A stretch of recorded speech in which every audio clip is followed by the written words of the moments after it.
"What was your call sign, old man?" The question cut through the low hum of the bar like a blade drawn slowly across glass. A few heads turned, not because the words were loud, but because of the tone behind them. Young, sharp, and wrapped in the effortless confidence of someone who had never been seriously doubted in his life. Tyler Shaw leaned one elbow against the polished oak counter, a half-finished bottle of beer in his hand, and a crooked grin playing at the edge of his mouth. He was broad-shouldered, sunburned from weeks offshore, and carried the relaxed posture of a man who knew exactly what uniform he represented even when he wasn't wearing it.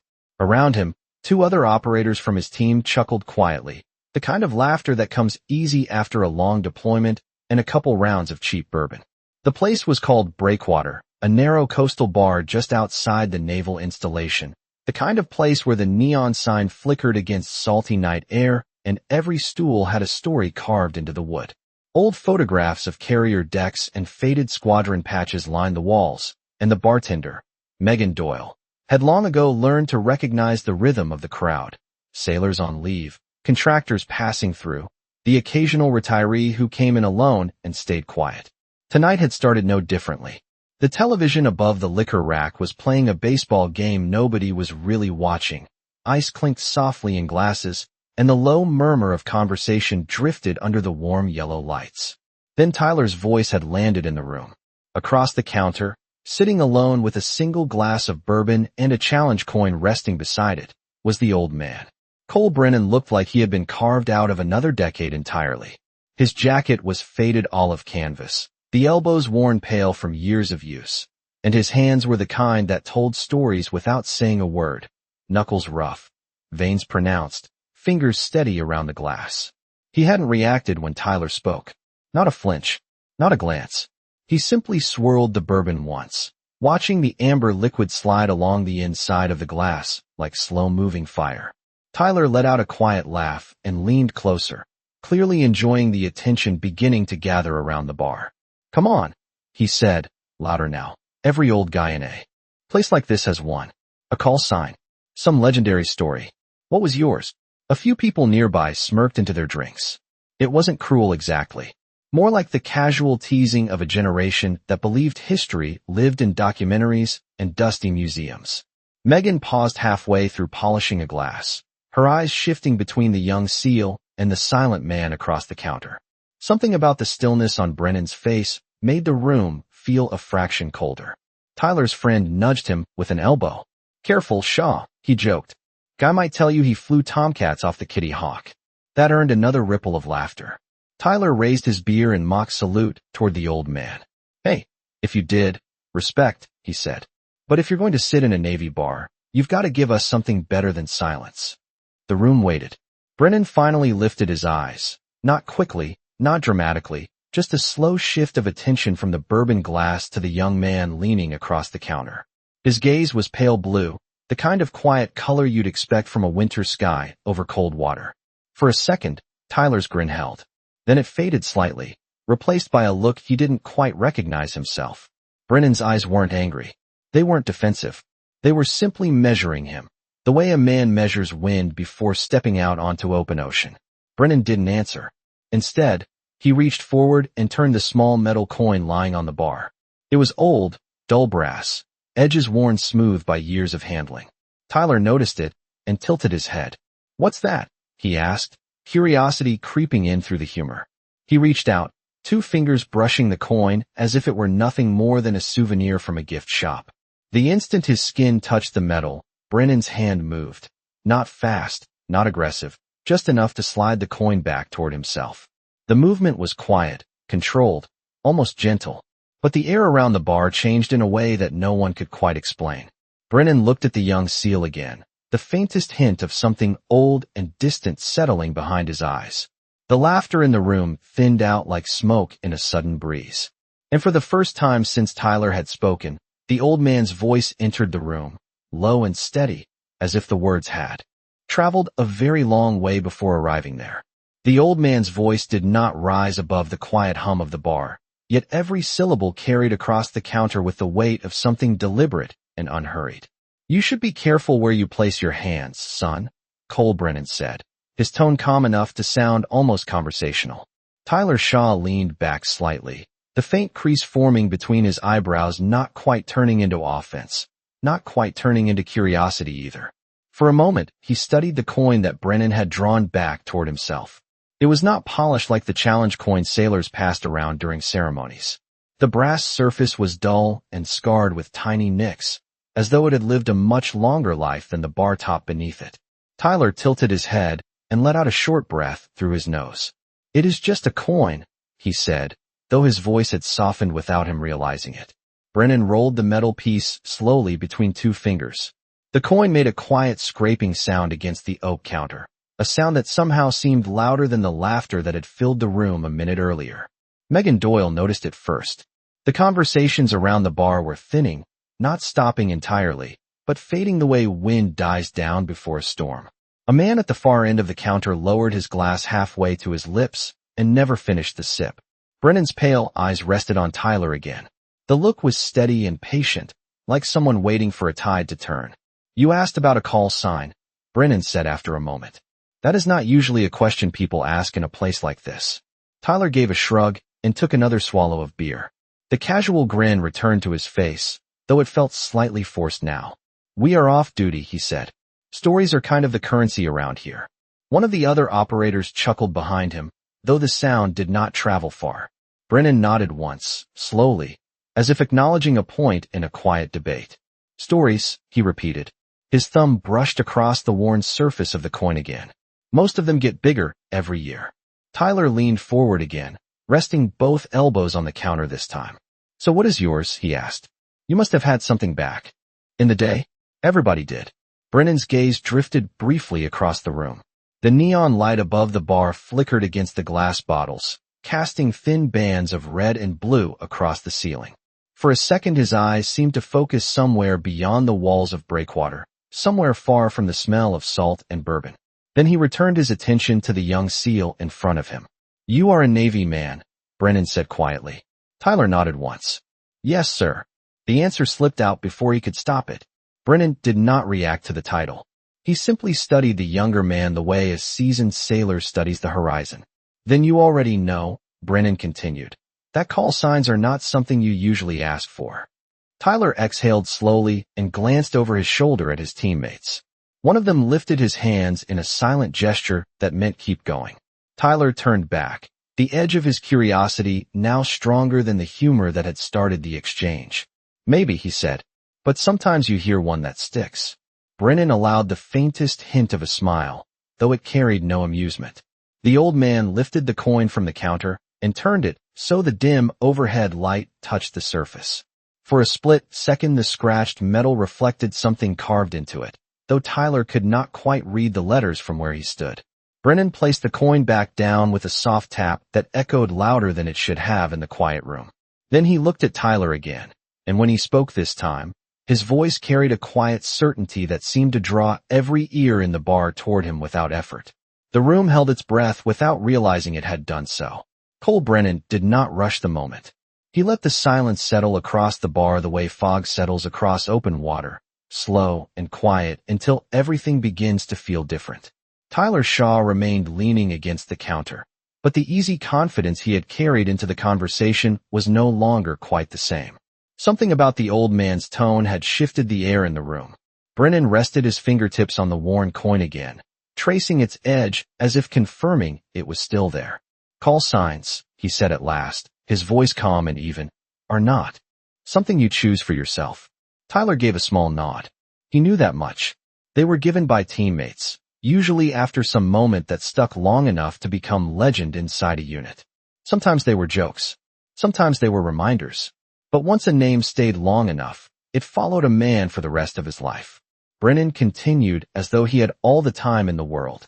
"Most of them are forgettable," he said. "They fade when the team changes or when the mission ends."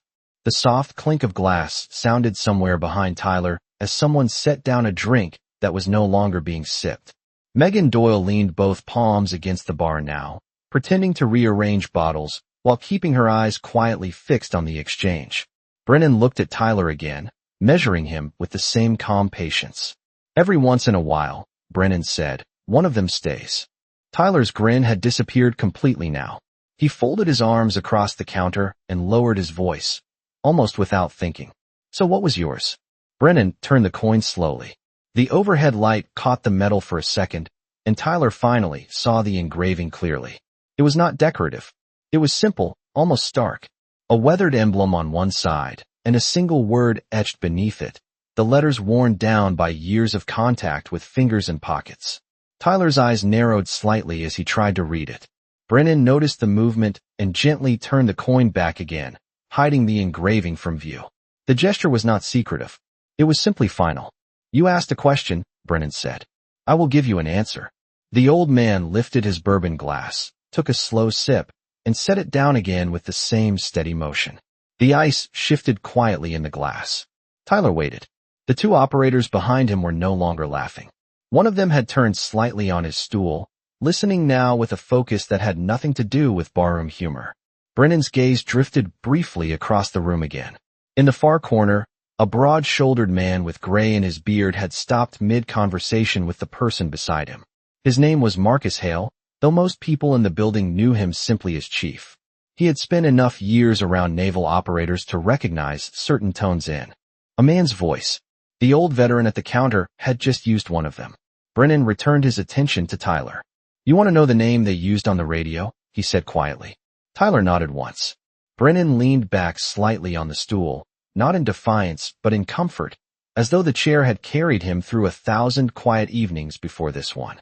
When he spoke again, the words were simple and unhurried, delivered in the same tone someone might use to tell the time of day. They call me the Reaper. For half a second the words seemed to hang in the air without meaning.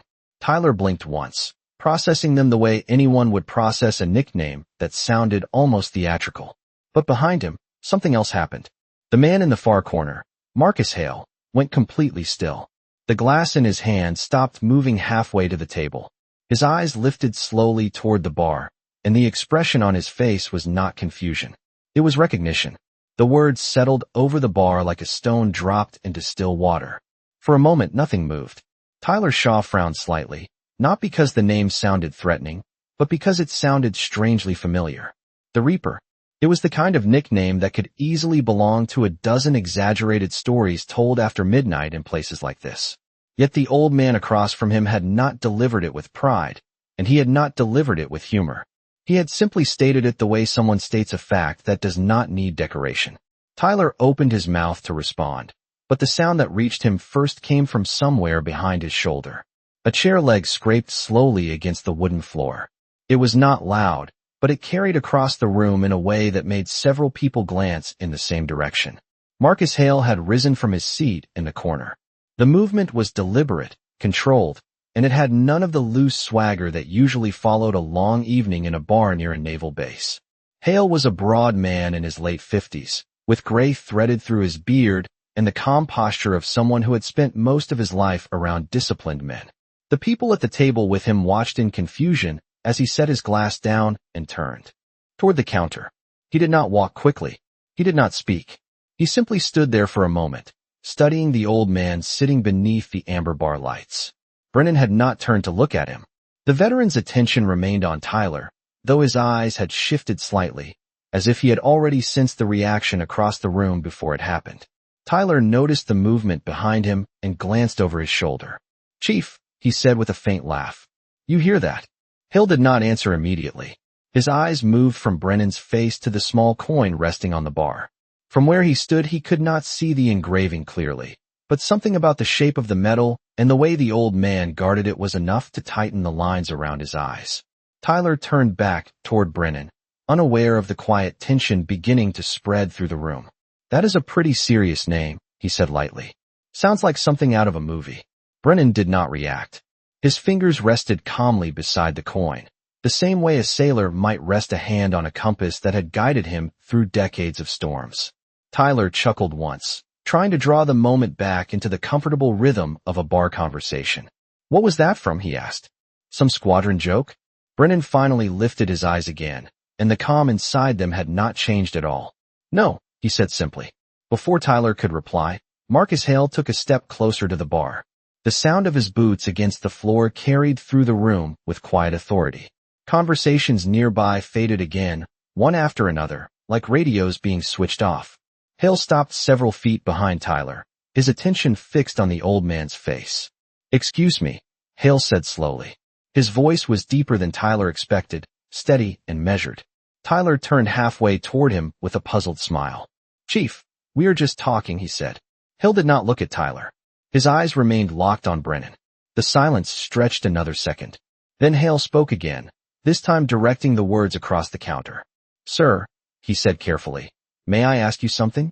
Brennan turned his head slightly toward him, acknowledging the question without surprise. Hale drew a slow breath, as though confirming something in his own memory before letting the words leave his mouth. "Did you ever operate out of the Pacific task groups in the early 1980s? He asked. Tyler blinked, confused now. Brennan considered the question for a moment. Then he nodded once. The reaction from Marcus Hale was immediate and unmistakable.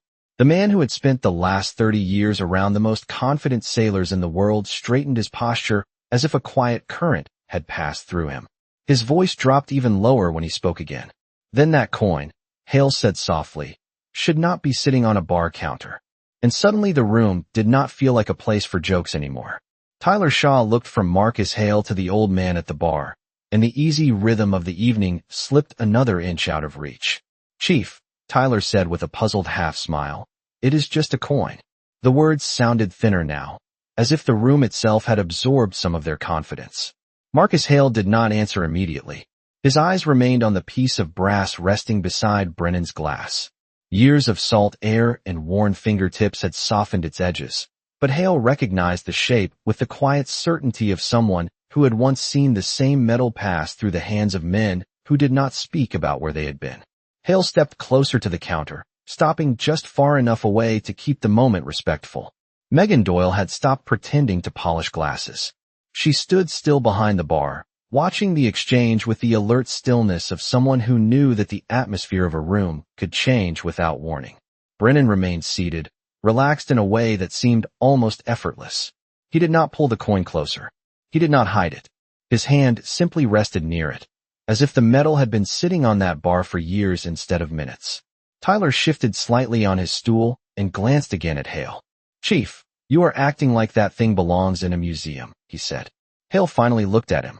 There was no irritation in the older man's expression, only a quiet seriousness that made Tyler straighten a little without knowing why.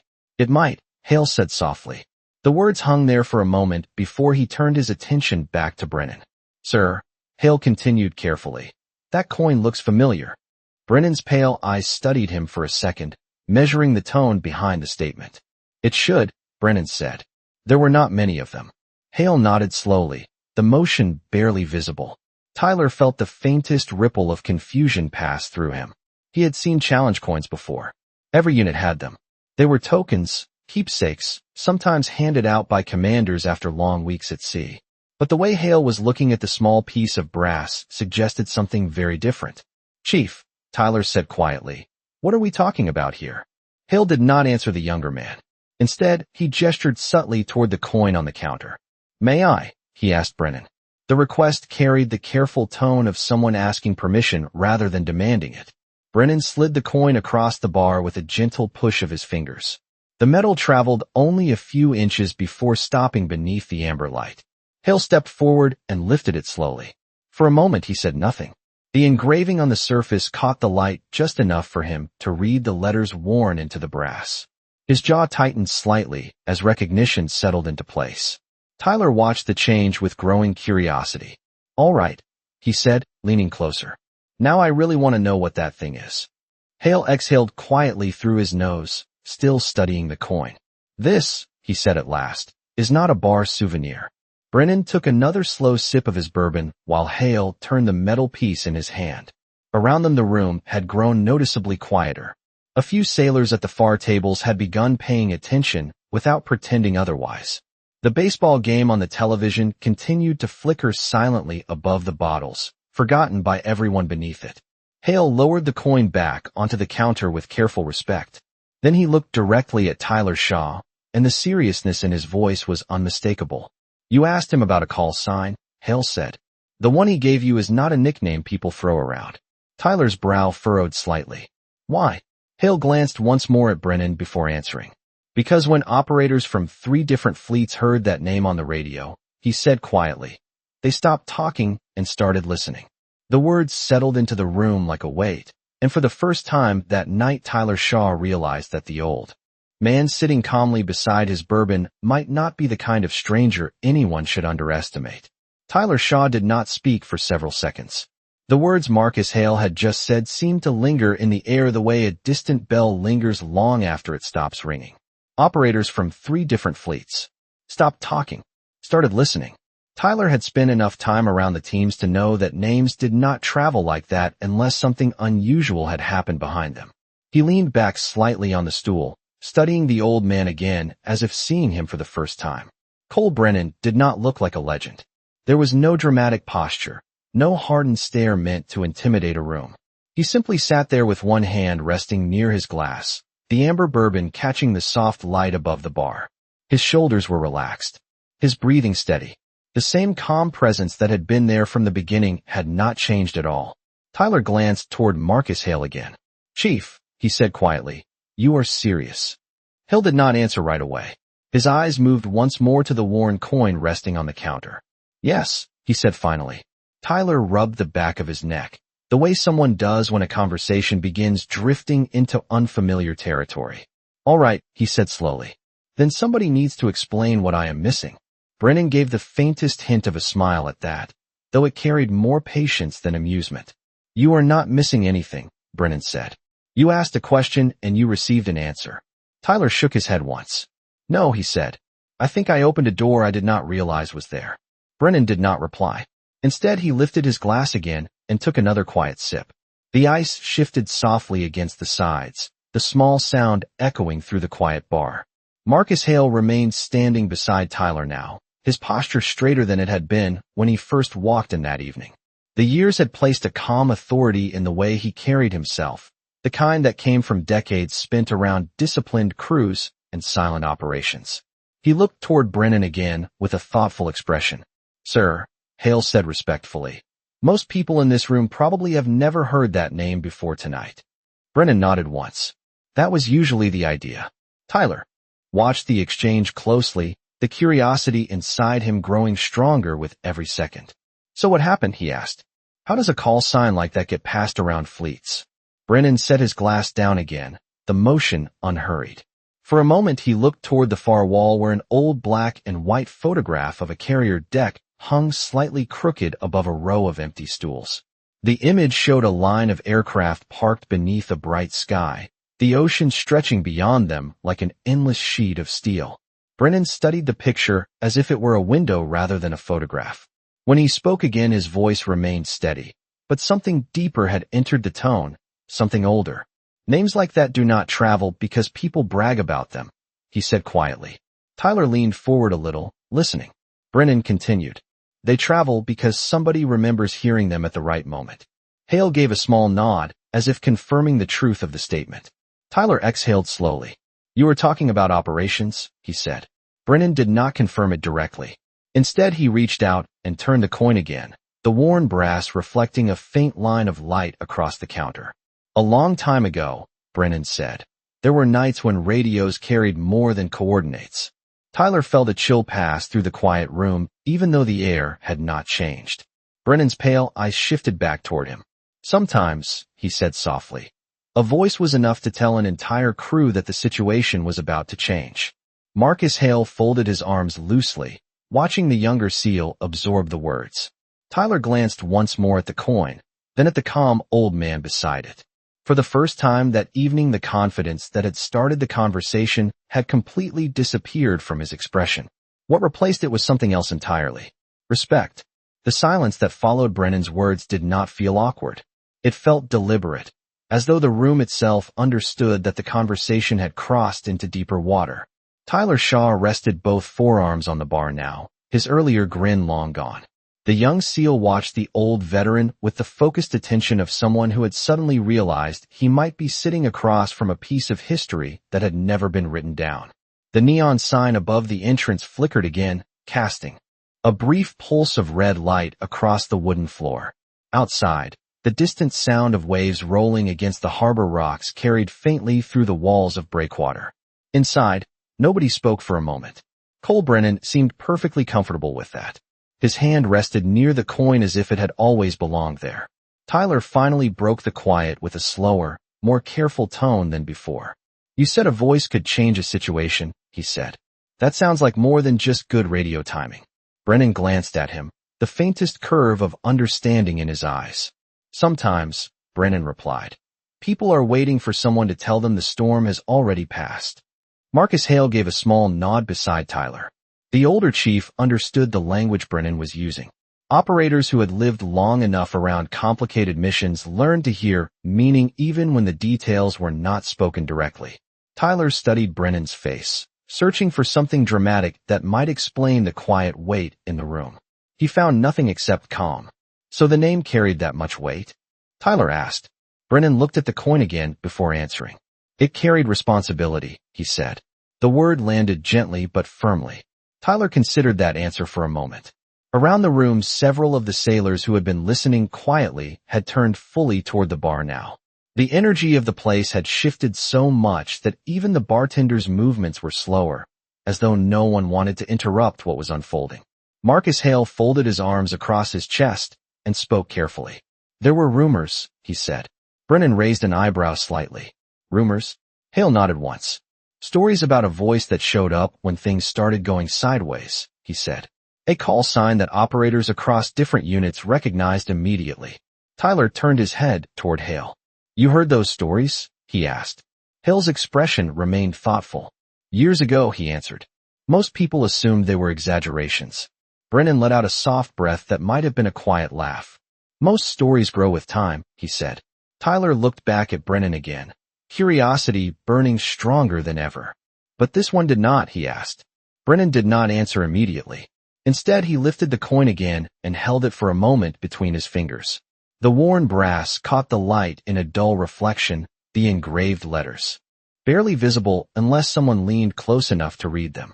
Brennan placed the coin back on the counter with the same careful motion as before. Every generation believes they are the first to face uncertain nights, Brennan said calmly. But the ocean has always been unpredictable. Tyler nodded slowly, understanding more of the message hidden inside the words. And that name meant someone had already been through those nights, he said. Brennan looked at him with quiet approval. Something like that. Marcus Hale watched the exchange with a thoughtful expression. The longer he studied the old veteran sitting calmly at the bar, the more certain he became about what he was witnessing. After a moment he spoke again, his voice low enough that only the people nearest the counter could hear. Sir, Hale said respectfully, there are still a few people in the service who would recognize that name immediately. Brennan shrugged slightly. That would depend on how good their memories are. Tyler leaned forward another inch, now completely absorbed by the conversation. I have to admit something, he said quietly. Brennan glanced at him. What is that? Tyler met the older man's steady gaze. I asked that question tonight because I thought it would start a joke. Brennan studied him for a second. Then he gave a small nod that carried neither judgment nor pride. And instead, Brennan said softly, You started a memory. The room remained quiet long after Brennan's last words faded. It was not the kind of silence that comes from awkwardness or confusion. It was the kind that settles when people begin realizing they are standing close to something important without fully understanding it yet. Tyler Shaw sat very still on his stool, his earlier confidence replaced by the thoughtful stillness of a man re-examining his first impression. The bar lights reflected faintly across the polished wood in front of him, and the challenge coin rested between him and Brennan like a small anchor, holding the moment in place. Tyler glanced at Marcus Hale again. Chief, he said quietly, how many people actually know about this? Hale considered the question for a moment. His eyes moved slowly around the room before returning to Brennan. Fewer every year, he said. Names like that were never meant for headlines. Brennan gave a small nod as if the answer matched his own thoughts exactly. Megan Doyle reached for a bottle behind the counter, but paused before pouring anything. Even the usual sounds of glass and ice seemed too loud for the moment unfolding in front of her. Tyler leaned forward again, studying the worn coin with a different kind of curiosity now. You said earlier that voices like that showed up when things started going wrong, he said. Brennan looked at him calmly. Sometimes, he replied. Tyler ran a hand through his hair, letting out a slow breath. And when they did, Brennan rested his forearm lightly on the bar. People stopped worrying about the noise around them, he said. They focused on the next step. Hale nodded quietly. The explanation sounded simple, but it carried a weight that every experienced operator understood. Tyler glanced once more at the old photograph on the wall that Brennan had looked at earlier. Rows of aircraft stood on the deck of a carrier beneath an open sky, frozen in a moment from decades ago. So that voice was yours, Tyler said slowly. Brennan shrugged slightly. Sometimes. The modesty of the answer drew the faintest smile from Marcus Hale. Sir, Hale said carefully, I believe there are still people in uniform who would recognize it. Brennan did not look particularly impressed by the idea. That would mean they have good instructors, he said. Tyler chuckled quietly at that, though the humor was softer now, almost respectful. The young SEAL glanced around the bar again and realized how many people were paying attention without pretending otherwise. The entire room had shifted into the quiet orbit of the conversation. You know, Tyler said, when I asked about your call sign tonight, I thought I was about to hear a bar story. Brennan looked at him with a calm expression that carried neither pride nor embarrassment. Most stories belong in bars, he said. Tyler shook his head slowly. This one does not feel like that. Brennan reached for his glass again, the ice clinking softly as he lifted it. It is still just a name, he said. Tyler looked at the coin once more, then back at the steady blue eyes of the man across the counter. The realization had fully settled now. Maybe, Tyler said quietly, but it sounds like the kind of name that kept a lot of people steady when things got complicated. Brennan held the young operator's gaze for a moment. Then he gave a single, thoughtful nod. Marcus Hale watched the exchange carefully, recognizing the moment for what it was. A lesson had just passed from one generation of sailors to another without a single command being given. And somewhere beneath the low glow of the bar lights, the small worn coin on the counter seemed heavier than brass. The quiet inside Breakwater lingered even after the conversation slowed. No one rushed to fill the space with laughter or music again.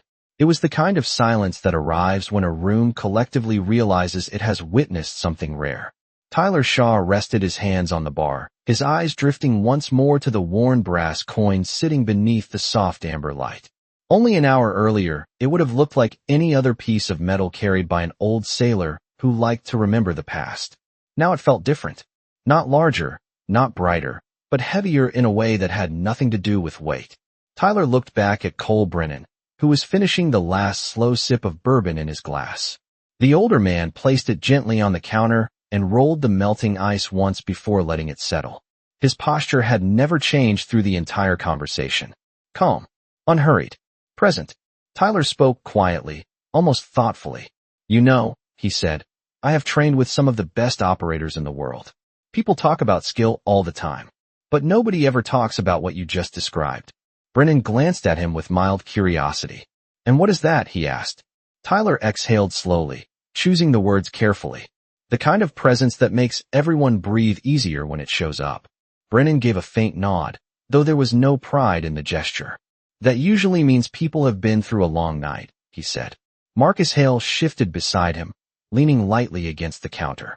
The chief had remained quiet for several minutes now, watching the younger SEAL absorb the lesson unfolding in front of him. There is a reason names like that travel quietly, Hale said. They were never meant to impress anyone. Brennan slid the coin toward himself again and picked it up between two fingers. For a moment he studied the worn engraving, the letters softened by decades of time and contact. Most of the people who remember that name are not around anymore, he said calmly. Tyler watched him carefully. But you are, he replied. Brennan smiled faintly at that, the kind of expression that belonged more to memory than to pride. For now, around them, the energy in the bar slowly began returning to normal. Someone at the far table resumed a conversation in a low voice. Glass touched wood again as Megan Doyle poured a fresh drink for a pair of sailors who had been listening quietly from the beginning. Yet the people closest to the counter still remained attentive, as though none of them wanted to interrupt the closing moments of something meaningful. Tyler straightened slightly on the stool and reached into his pocket. After a second, he placed a small Modern Challenge coin on the counter beside Brennan's older one. The metal gleamed bright and clean beneath the bar lights, its edges sharp, its engraving new. Tyler slid it across respectfully. Brennan looked down at it with mild surprise. What is this? He asked. Tyler answered without hesitation. A reminder, he said. Brennan studied the coin for a moment before looking back up. Tyler's voice was steady now, no longer playful, no longer testing. I asked a question tonight because I thought I already understood the people who came before me, Tyler said. Turns out I was wrong. Brennan considered the words, then placed his old coin gently beside the newer one. The two pieces of metal rested together on the bar, one worn by decades of quiet history, the other bright with the promise of years still ahead. Brennan nodded once toward Tyler Shaw. Then the question was worth asking. Tyler looked at the older man and gave a respectful nod in return. For the first time that evening, no one in Breakwater felt the need to say anything else. The room simply held the moment the way the ocean holds the memory of ships long after they have disappeared beyond the horizon.